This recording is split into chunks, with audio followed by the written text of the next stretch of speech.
warahmatullahi wabarakatuh. Selamat pagi, Bu. Pagi. Kami dari kelas 8A dari kelompok 5 Ilmu Warga Hidup. Angkatan kelompok kami terdiri atas 5 anggota, yaitu saya Hamid Hidayah sebagai ketua, Eka Anita Putri sebagai sekretaris, Abdul Aziz sebagai kameramen, Jalfa alias saya sebagai editor. Kami ingin melakukan wawancara, yaitu tugas dari bilangan.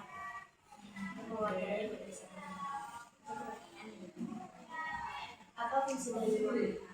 Fungsi dari ruang BK di segmen yang ke-8 itu adalah ruangan untuk tempat mengkonseling anak. Ya, BK kan berarti bimbingan konseling, berarti tempat untuk membimbing anak. Membimbing anak seperti ada anak-anak yang bermasalah, atau misalnya anak yang tidak bermasalah tapi ingin mencari solusi, itu bisa. Kenapa dibuat ruang BK di sekolah? Kenapa adanya ruang BK? Ya, untuk membantu anak dalam memecahkan suatu masalahnya, misalnya masalah pribadi atau masalah di sekolah gitu. Jadi kayak untuk menggali banyak informasi, apa sih yang membuat anak ini, misalnya dia sering terlambat, membuat anak sering cabut, atau membuat anak itu malas untuk masuk ke sekolah gitu. Itu kan pasti banyak faktor-faktornya kan. Nah, itu gunanya ruang BK ini untuk membimbing anak, untuk juga apa masalah-masalah anak supaya proses belajarnya itu bagus.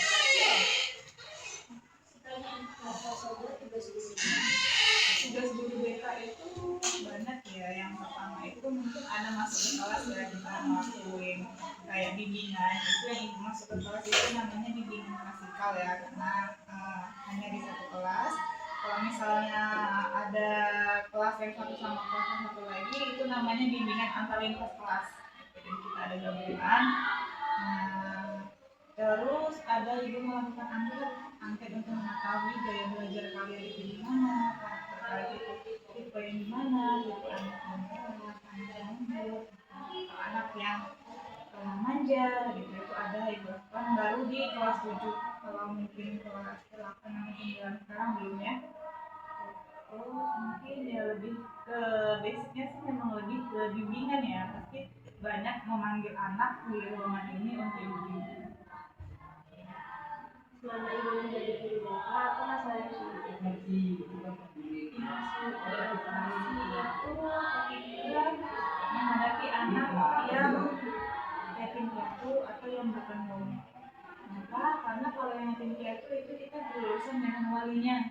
Nah, kalau misalnya anak ini sering bermasalah, kita selalu panggil walinya atau selalu kita informasikan ke walinya, nanti jadinya nambah beban pikiran ke walinya.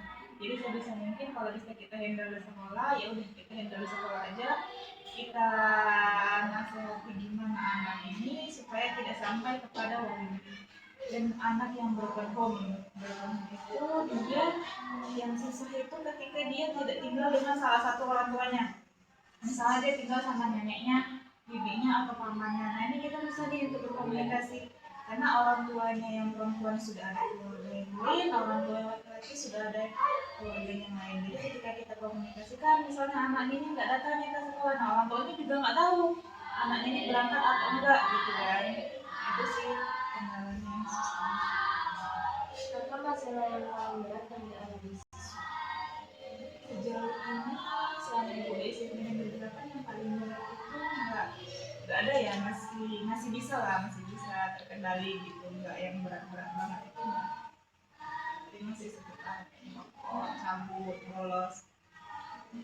Bagaimana cara mengatasi permasalahan murid yang mengalami masalah?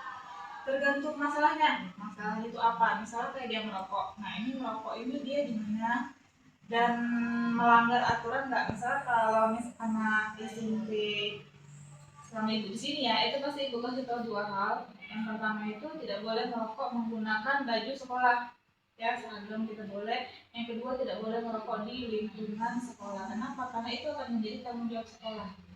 Nah, kalau misalnya ketangkap dia di lingkungan sekolah merokok, nah pertama itu pasti akan ibu bina dulu ya, nggak mungkin dia ketangkap langsung bukan orang tuanya kan, enggak kan, pasti ibu bina, ibu konseling gitu kan.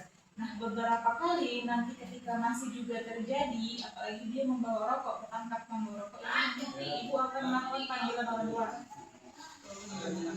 Jadi tergantung masalahnya ya, masalahnya itu apa. Tapi selagi masih bisa dibina, kita bina di sini sama-sama, kita bina di sini. Berapa banyak siswa dalam bulan ini yang mengalami masalah? Kalau dalam bulan ini mungkin baru sekitar 10 orang ya yang terbanyak itu kemarin kan bulan Agustus. Bulan ini itu masalahnya mungkin sekitar membawa handphone itu paling banyak. Membawa handphone, udah gitu bolos di jam pelajaran. Tuh ada beberapa anak yang dia cabut, misalnya dia nggak suka pelajaran ini, jadi dia nggak masuk.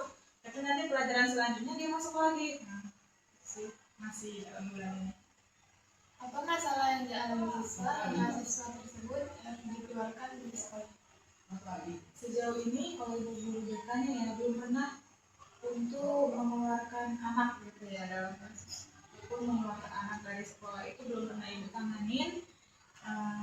Dan menurut ibu kalau misalnya udah dikeluarkan dari sekolah itu pasti udah masalahnya sangat berat, misalnya dia melakukan tindak kriminal atau menggapai orang atau melakukan pembunuhan, mungkin itu bisa sih dilakukan ADO, pengeluaran dari sekolah.